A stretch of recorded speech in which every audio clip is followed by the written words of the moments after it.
Eu quero que os irmãos me ajudem aí, dando glória a Deus, para que o pastor Edson me chame de novo para pregar aqui depois de hoje. Faz dia que ele não me chama, irmão, deixa eu confessar isso aqui. Daí os irmãos orem e me ajudem e dê glória, daí ele vai ver que a igreja recebeu, ele me chama de volta. Deus abençoe, pastorzão. Glória a Deus. Tá o meu filho comigo. Tô sem carro, daí ganhou uma carona do bico aí, né? Foi benção. Graças a Deus. Queridos, o capítulo 7 de Mateus é uma sequência das bem-aventuranças do Senhor. A gente acha que as bem-aventuranças acabam no capítulo 5, não. Depois o Senhor começa a tratar algumas coisas específicas com os discípulos. E o capítulo 7 não deixa de ser uma continuação, onde o Senhor começa a tratar de algumas coisas. E uma pausa ele dá no capítulo 7 para falar no verso 13 e 14 de algo muito importante. Ele fala sobre escolhas aqui no verso 13 e 14. Porque a nossa vida é feita de escolhas. Nós fazemos em média de 60 a 80 escolhas por dia. Nós somos bons em fazer escolhas. Você, quando acorda, você escolhe. Quando o relógio desperta, você escolhe se vai dormir mais 5 minutos para perder a hora, ou você levanta. Nossa vida é feita de escolhas. Tem escolhas que são bênção em nossa vida, mas tem escolha que você se arrepende até hoje. Tem ou não tem? Alguém já escolheu errado alguma vez na vida, hein? Também vou levantar a mão.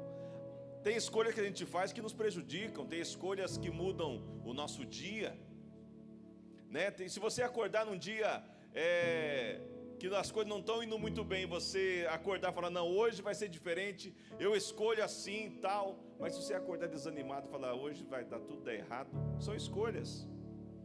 Tem escolhas que mudam o nosso dia, escolhas que mudam nossa semana, escolhas que mudam a nossa vida. Tem escolhas que fazemos que as consequências, algumas são eternas. E falando sobre escolhas, Mateus escreve sobre duas estradas. O capítulo 7, o verso 13 e 14, ele fala sobre duas portas, 2 caminhos e 2 alvos, 2 destinos a chegar. E é preocupante que algo que Mateus diz que nenhuma escolha muita gente vai, na outra escolha pouca gente acerta entrar por ela. E essa noite Deus nos trouxe até aqui, porque nós temos algo chamado livre-arbítrio. O Espírito do Senhor, Ele está sempre nos empurrando para perto do Senhor, mas nós fazemos escolhas muitas vezes de não querer se aprofundar naquilo que o Senhor tem para nós.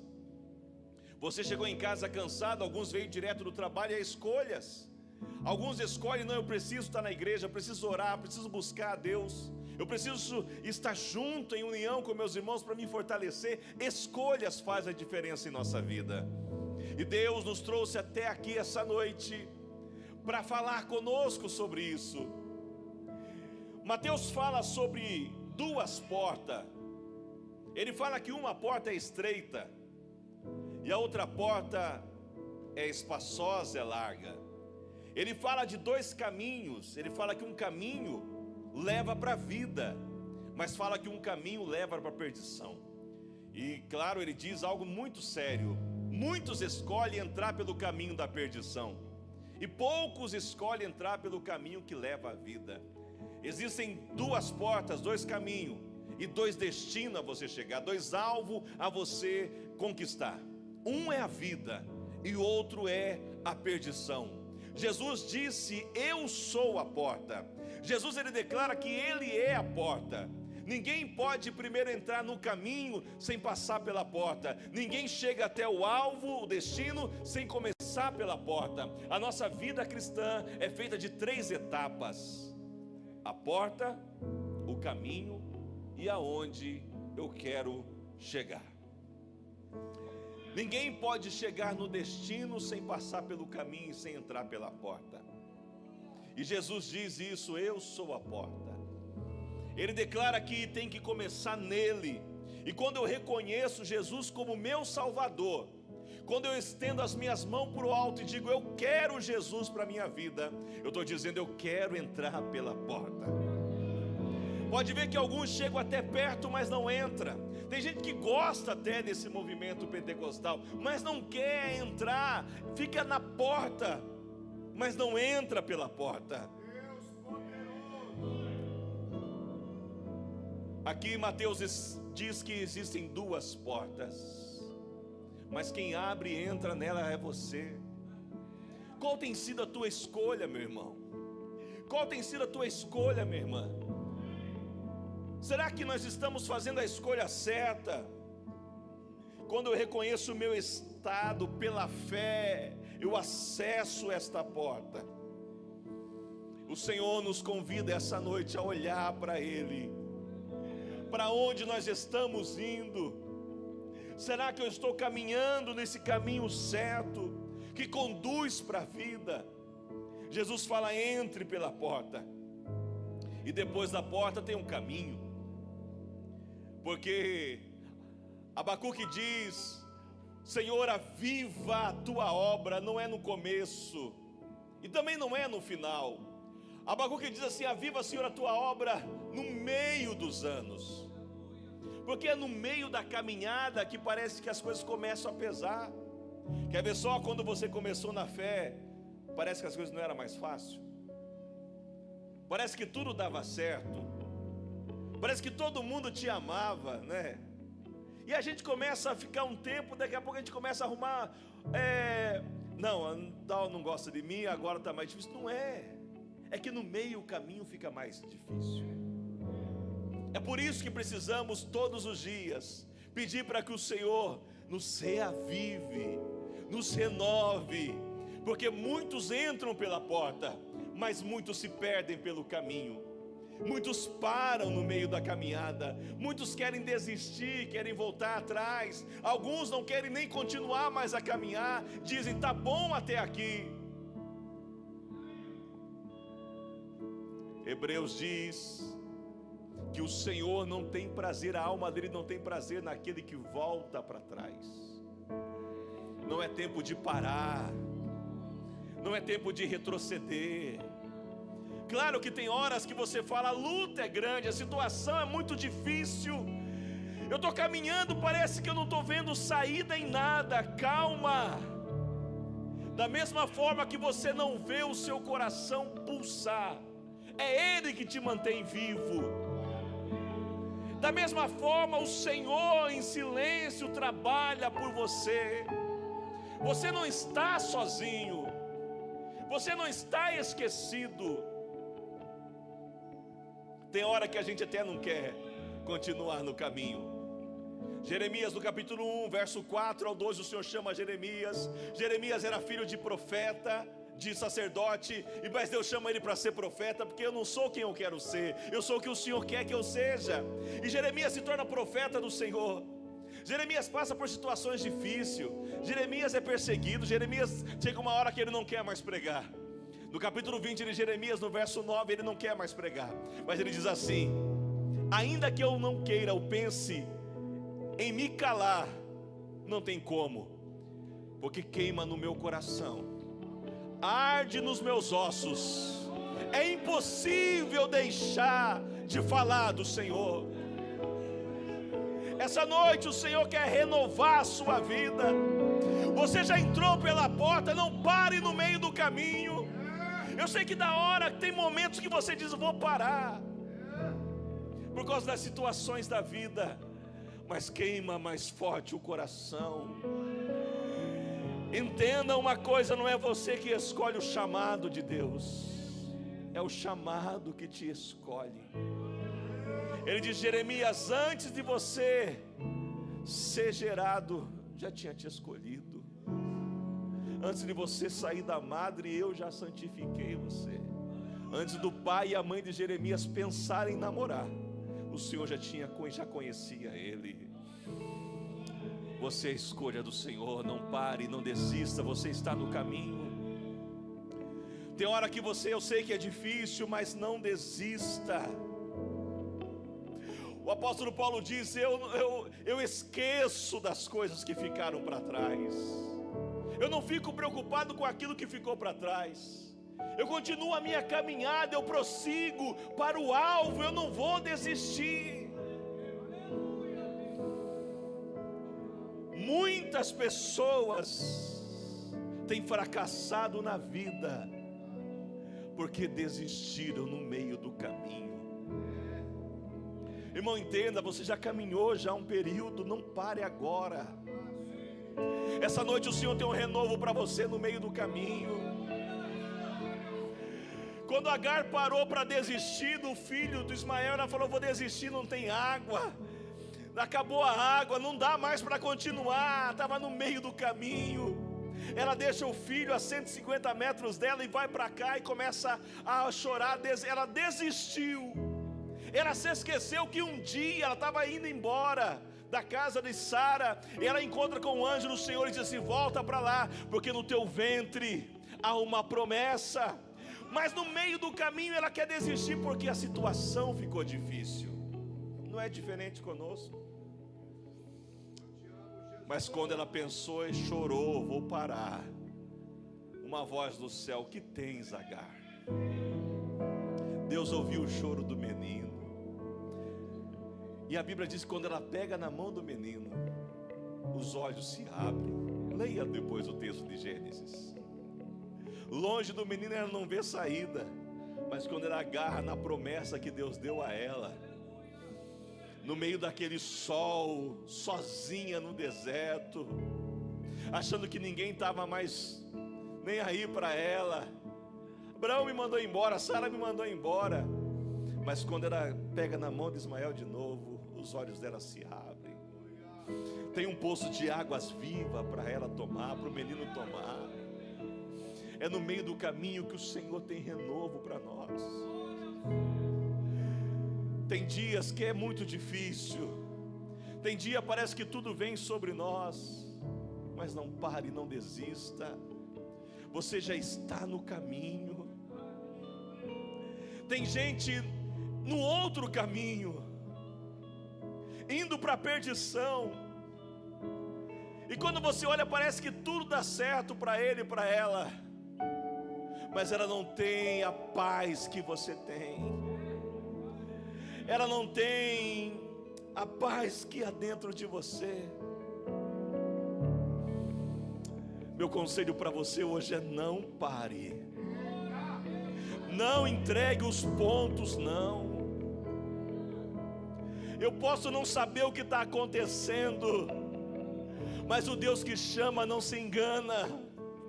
O Deus que separa não erra na hora de separar. Salmos 84 tem 12 versos. 12 versos. Começa falando que a andorinha encontrou ninho. Até o pardal tem casa. Quem cria pardal, irmão? Quem gosta? Pardal, ninguém negocia pardal. Mas a Bíblia fala do pardal, algo que ninguém dá importância para ele. A Bíblia fala do pardal. Até o pardal encontrou casa. Mas no verso 6, no meio dos Salmos, diz que ainda que você passe pelo vale de Baca, o vale árido, ainda que você passe por um momento difícil, na metade tem água. Tem água. Aleluia.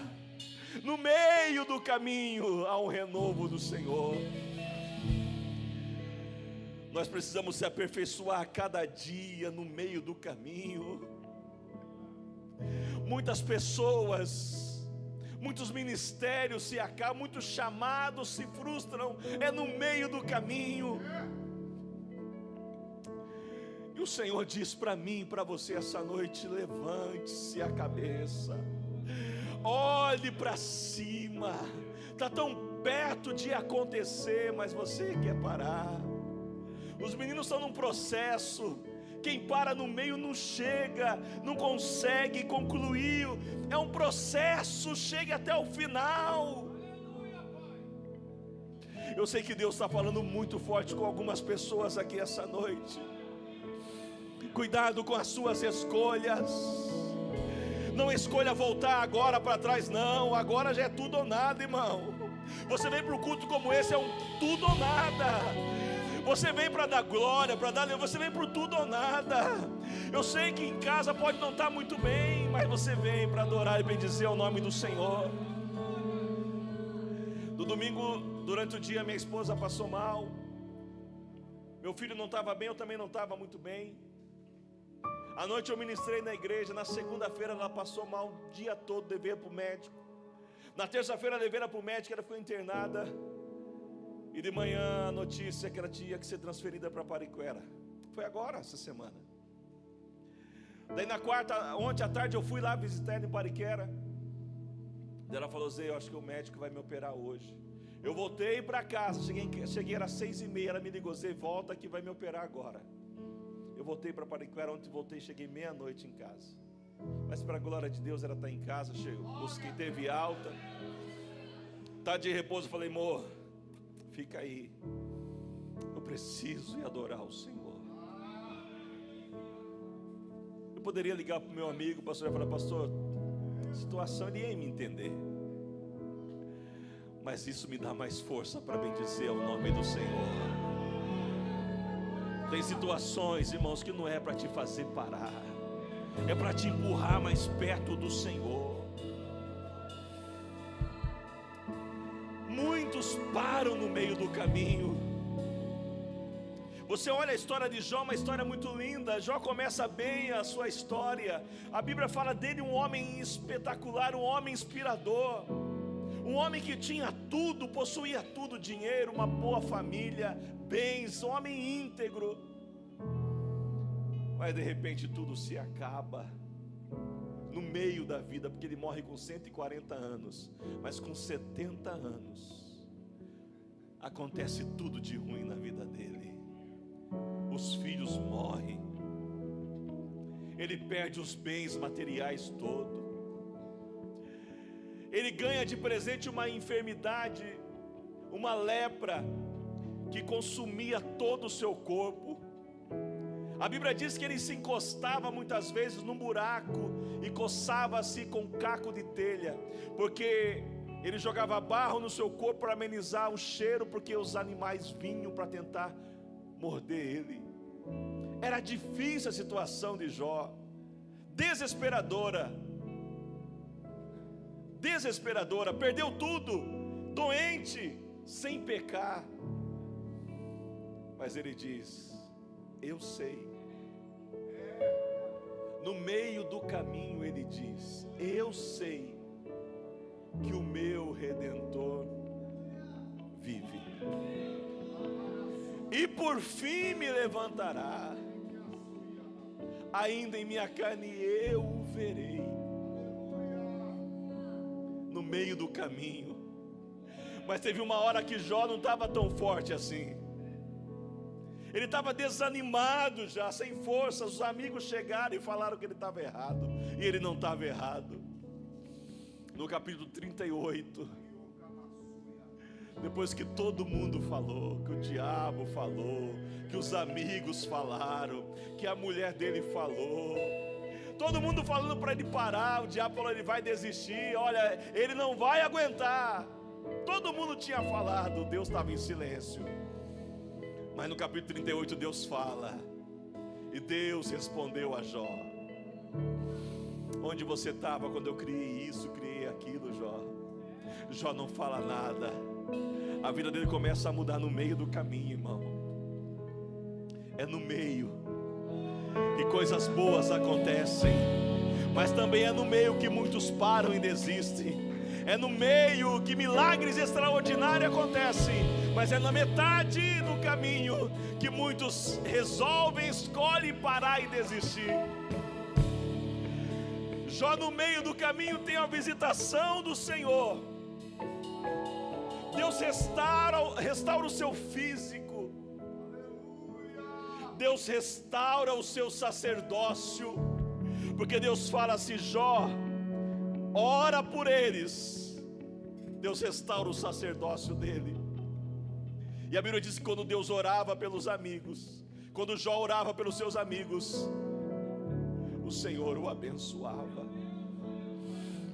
Deus devolve a ele tudo o que ele tinha perdido no meio. Nasce os filhos de Jó de novo.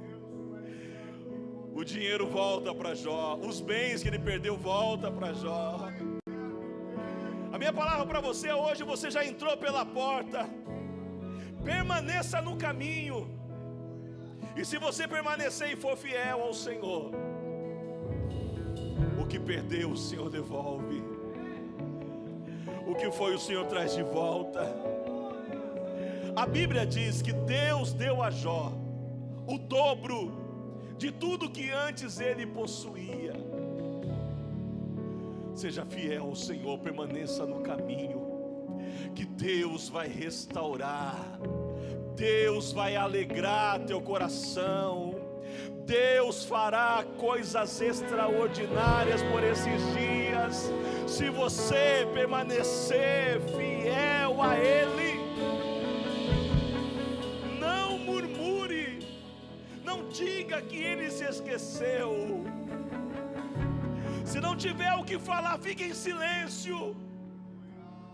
Compreenda e entenda uma coisa: Deus nunca deixará você só, porque Jesus declara antes de subir ao céu: eu vou estar com vocês em todos os momentos. Tem casal que dura até a alegria, na tristeza já não quer mais, na saúde está bom, mas na doença não quer mais. Eu estava na porta do centro cirúrgico lá, mandei uma foto para os meus filhos, falei: é na alegria e na doença. Cochilava, orava, lia a Bíblia, mas estava ali, porque eu sei que o Senhor é poderoso para fazer. Eu me entristeci, mas eu falei: não, há um propósito do Senhor nisso tudo aqui. O que é eu também não sei, mas eu sei que há um propósito em tudo.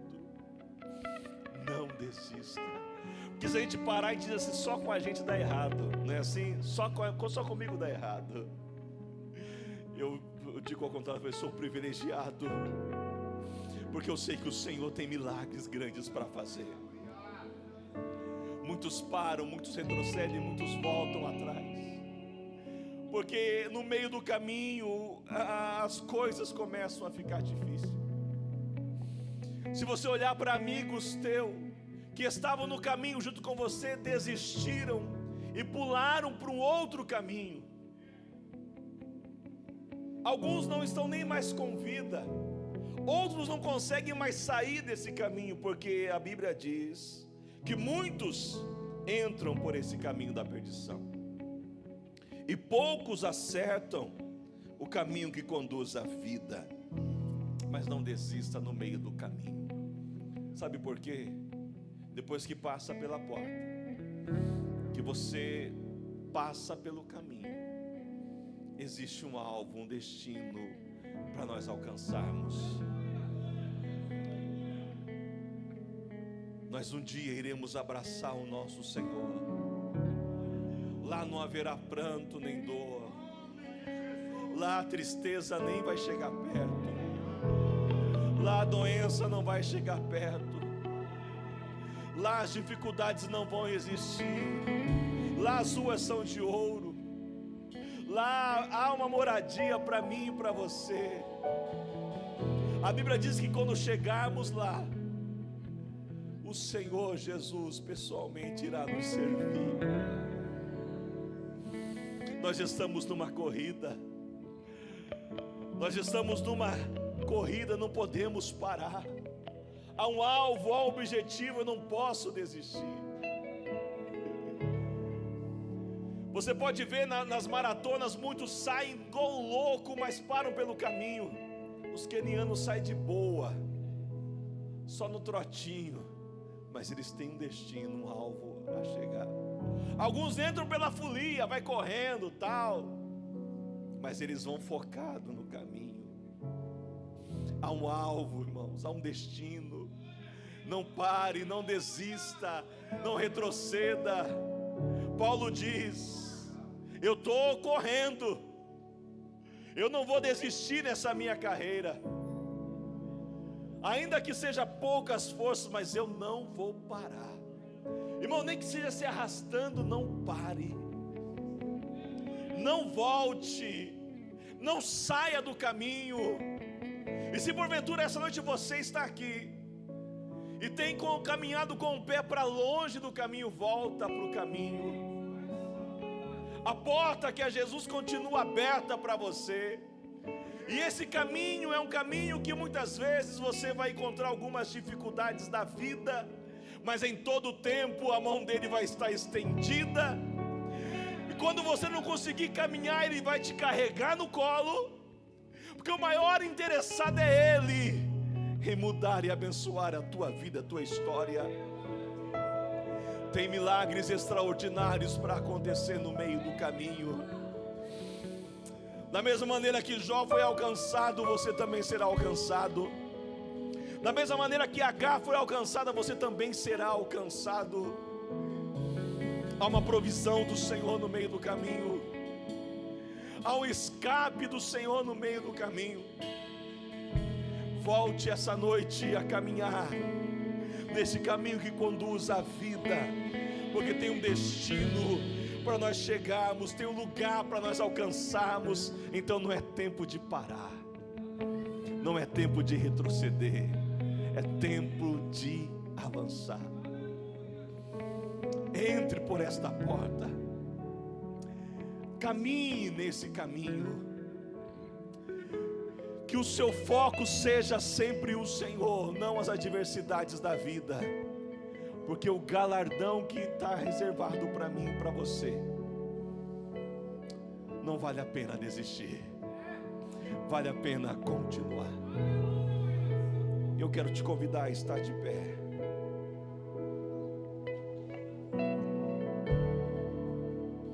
O caminho nos aperfeiçoa. O caminho vai nos aperfeiçoando a cada dia. Como eu disse, muitas vezes a gente acha que Deus se esqueceu de nós, que Deus se abandonou de nós, que Deus não está olhando para a nossa situação. Aí Najara, sem saber, nesses 2 dias que a Má teve internada, ela mandou um versículo bíblico para ela. E ela falou: Zé, como Deus acalmou o meu coração. Nós estamos no caminho certo. Paulo diz: eu sei em quem eu tenho crido. Não pare. Eu quero orar por algumas pessoas que estão não fora do caminho, mas estão no caminho, mas estão se sentindo muito cansadas no meio do caminho. Isso não é ruim não, irmãos, é sinal que parece que a gente teve um dia antes dos atalaias que eu fui para a igreja, dobrei o joelho e falei: Senhor, fala comigo hoje. Antes de eu levantar da oração, o pastor Leonel falou assim: Zé, Deus tem um carinho para você. Hoje ele falou comigo. Era o que eu precisava naquele dia. No meio do caminho tem horas que a gente parece que o fardo fica mais pesado, mas eu quero orar com você, meu irmão. Há um milagre de Deus, há algo do sobrenatural.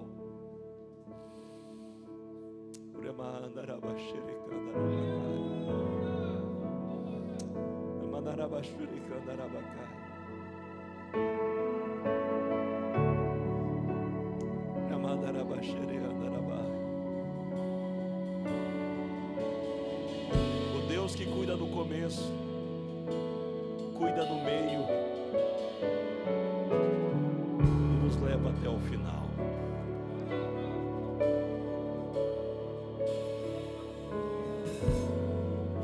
Filipenses diz que aquele que começou a boa obra é fiel para concluir ou completar.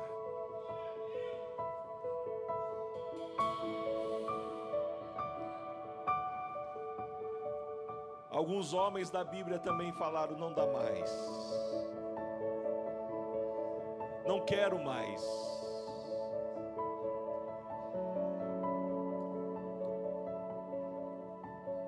Entenda, irmãos, tem horas que o chamado,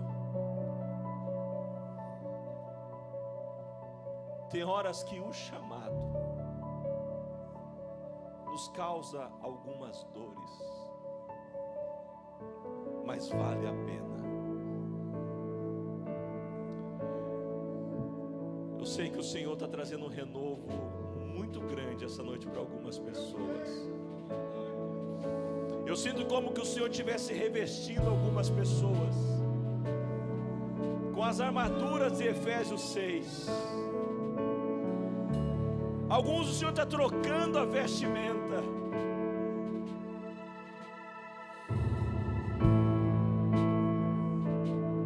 O Senhor nunca irá desistir de você, querido. O chamado vale mais que a minha própria vida.